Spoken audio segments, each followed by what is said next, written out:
Hi everyone, I am back and this time from the south part of Spain. We landed in Malaga and all our journeys will start from there. The first day was about Gibraltar. It took us about 2 hours to get there by car. The first thing you notice arriving is the runway.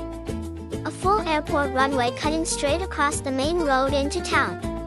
Barriers come down, a plane rolls past, barriers go up, and traffic moves on. Locals don't even glance up.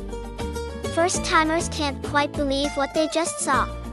And that sets the tone perfectly for everything that follows. Then there are the monkeys. Up on the higher parts of the rock, the Barbary macaques roam completely free. Curious, confident, and absolutely unbothered by people.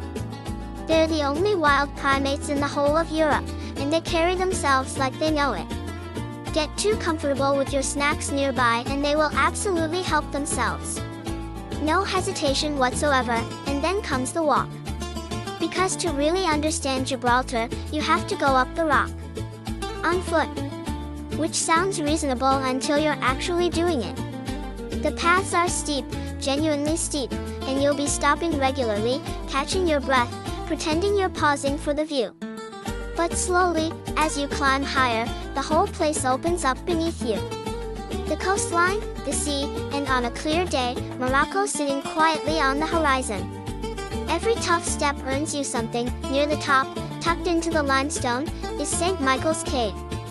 Huge natural chambers, ancient stalactites hanging from the ceiling, light playing off the rock in ways that are hard to describe. People once believed it stretched all the way down to Africa. Standing inside, that idea doesn't feel completely ridiculous. Then the Gibraltar Museum, back down in town, a bit of a treasure chest.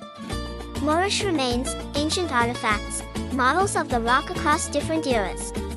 The kind of place you plan to spend half an hour in and leave much later than expected. And finally, the great siege tunnels carved by hand into the rock in the 1700s, cool and dark inside, built to defend this tiny stretch of land that everyone, throughout history, really wanted.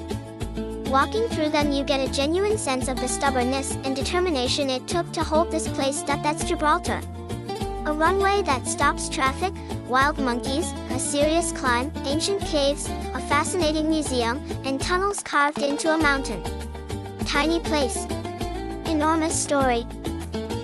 Our second day was spent in Alhambra. Up on a hill above Granada, this old Islamic palace has been sitting here for centuries. And walking through it, you quickly understand why people come from all over the world to see it. The detail everywhere is just incredible. Patterns carved into every wall, beautiful archways, open courtyards with small fountains in the middle. You end up stopping every few steps without even meaning to. Then there are the gardens just next door.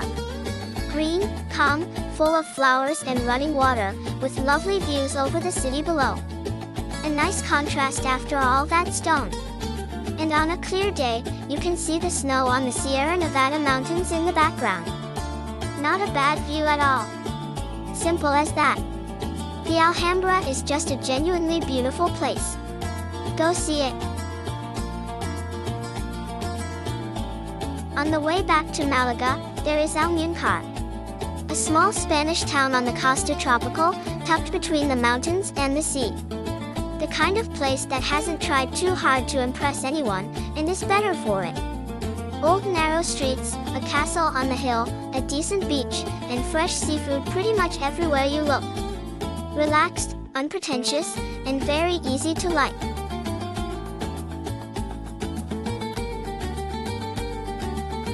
Hola amigos!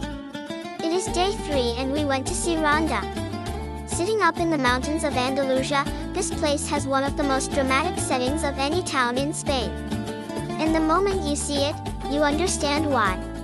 The town is built right on the edge of a gorge. A deep, steep drop straight down into the valley below, with the old town sitting on top like it's been there forever. Which, more or less, it has. Walking along the edge and looking down gives you that slightly wobbly feeling in your knees, even if you're not usually bothered by heights. The Puente Nuevo is the bridge that connects the two sides of town, and it's become the symbol of Ronda for good reason. It's enormous, elegant, and spans the gorge in a way that still feels quietly impressive even after you've seen 100 photos of it. Standing on it and looking down at the river far below is one of those moments that's hard to forget. The old town itself is lovely to wander through. Narrow streets, whitewashed buildings, small squares where people are just sitting and getting on with their day. No rush. No noise. Just a very pleasant place to walk around and get a little lost in. Ronda also has one of the oldest bull rings in Spain, the Plaza de Toros, which is worth a look even if bullfighting isn't your thing. The building itself is beautiful, and the small museum inside gives you a real sense of how important this tradition has been to the town over the centuries. And the views from the edges of town, out over the valley and the surrounding hills, are exactly what you'd hope for from a place like this.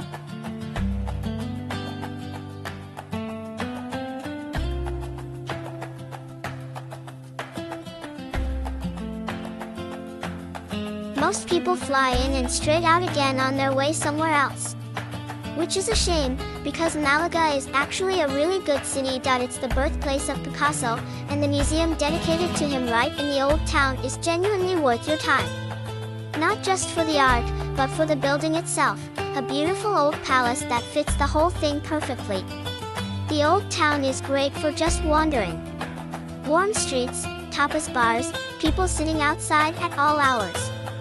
It has that easy, relaxed energy that southern Spanish cities do so well.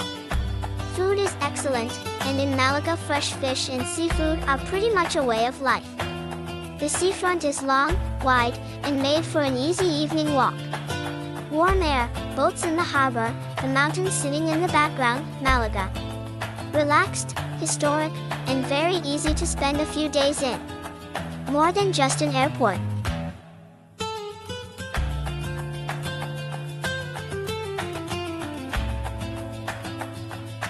That was our last day, day 4, in Spain. 800 kilometers of driving and exploring this part of the world.